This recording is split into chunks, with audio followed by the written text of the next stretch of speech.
आदाब नाजरीन, लाजवाल उर्दू खबरों में आपका खैर मकदम। मैं हूं नरेंद्र सिंह ठाकुर। आइए नजर डालते हैं अहम खबर पर।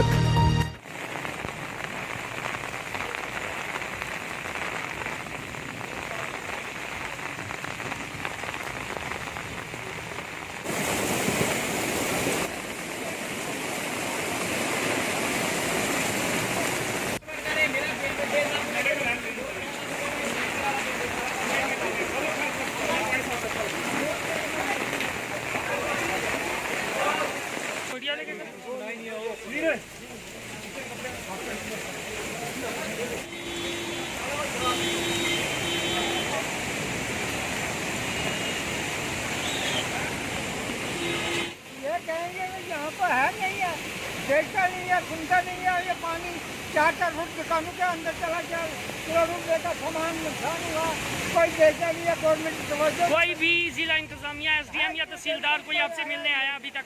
बिल्कुल कोई नहीं आया। आपका नुकसान क्या हुआ? ऐसे होता है, हर साल होता है। कोई देखता नहीं है कि इसको ऊपर करें या फिर आगे रोड नहीं करें। खट्टा देखो लाजवाल उर्दू न्यूज़ यूट्यूब चैनल को सब्सक्राइब जरूर करें और बेल आइकन पर क्लिक करें। बेल आइकन पर क्लिक करने से आपको ताज़ा तरीन खबरों की फौरी जानकारी मिलेगी।